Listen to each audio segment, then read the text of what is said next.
Welcome to the deep dive. Today, we're plunging into something a bit different, a really unique source. It's a short, very evocative piece called The Gift from the Heaven. Hmm. And yeah, this isn't your typical research paper, no stacks of articles here. It feels more like a poetic reflection, almost like a whisper in a pretty noisy world. Right. Offers a different kind of insight. Exactly. Into things we all sort of grapple with, effort, impact, and how rewards or recognition can be so unexpected sometimes.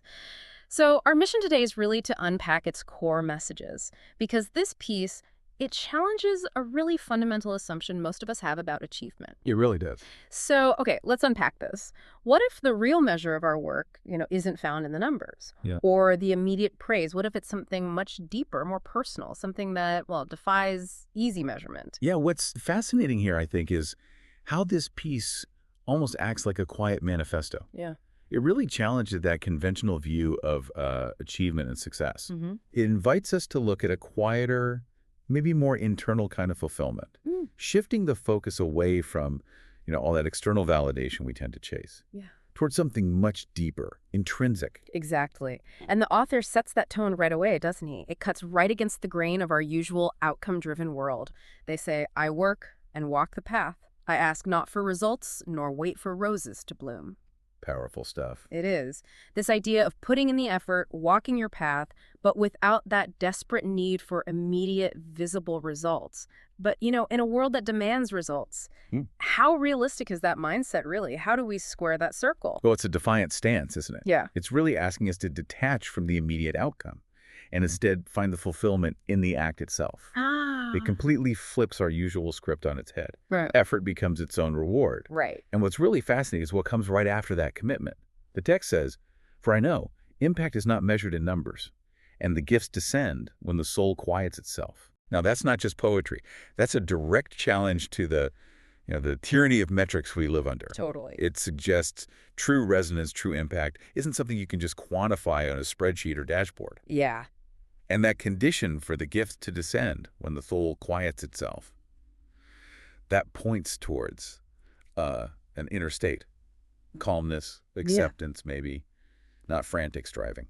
That line, impact is not measured in numbers, that really hits hard, doesn't it? Because it just challenges such a core assumption today. It does. If your biggest impact can't be put on a dashboard, well, how do you measure it? Or do you even need to?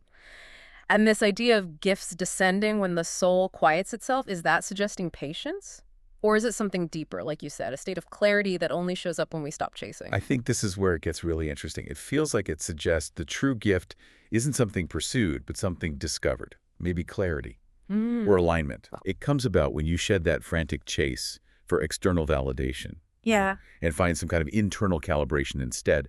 And these gifts, they're described as coming from heaven at their destined time, like love letters from the unseen, whispering, "You were sincere, so here's your light." Wow. Love letters from the unseen? Yeah. So sincerity becomes the key thing, the ultimate currency almost. So the reward isn't earned like a transaction then, it's more like it's received because of sincerity, like a universal nod of approval. Exactly. What's the significance of that? That sincerity is the trigger for these love letters. I think it's about the integrity behind the intention, the purity of the effort itself, not how grand the display is. Right, not the showiness. Exactly. Yeah. It points to maybe a deeper kind of justice where genuine purpose, even if it's unseen for a while, eventually finds its light.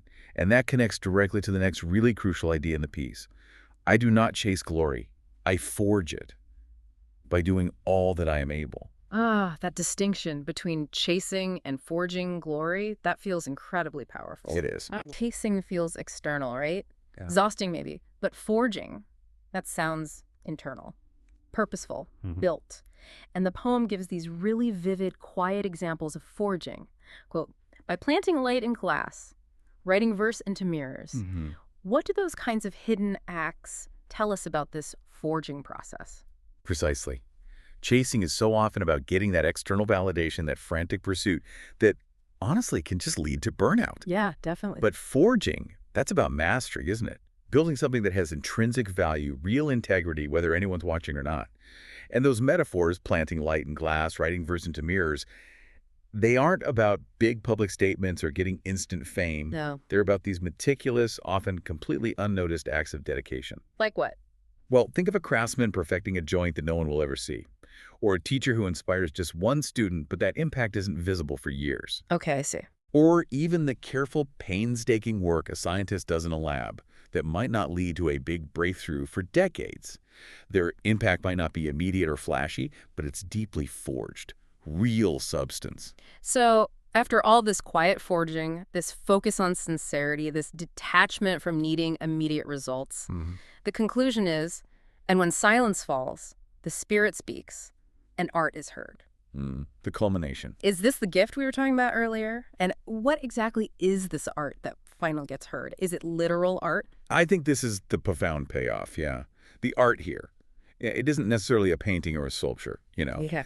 It feels more like the profound truth or clarity that emerges when all that external noise, all the frantic striving, finally fades away. Oh. It's that moment of deep insight, maybe, or the recognition of your true impact, or finally feeling aligned with your deeper purpose. It's like the universe whispering back, but only when we finally stop shouting, you know, when we create that silence. That makes sense. Okay, so let's try to recap the core insights we've pulled from the gift from the heaven.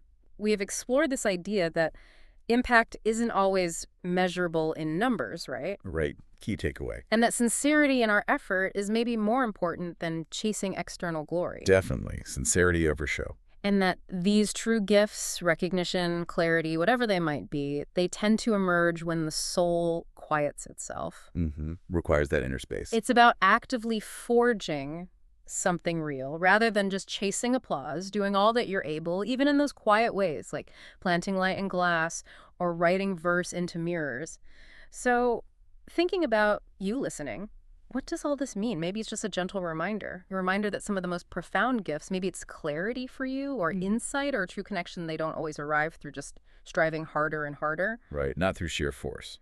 But maybe when we actually create the space for them, what if you tried embracing that quieter, more intrinsic path in your own work or learning? What might happen? And if we connect this to the bigger picture, maybe zoom out a little, this piece raises a really important question for today, I think. In a world that is constantly, relentlessly pushing for external validation, for immediate results, what surprising art, what insight, what connection, what truth might emerge from your own efforts if you shifted your focus? If you focus solely on the sincerity of your contribution, trusting that eventually, when silence falls, the spirit speaks and art is heard. A powerful thought to carry with you, definitely. Thank you so much for joining us on this deep dive into the gift from the heaven. We really hope it sparks some reflection for you.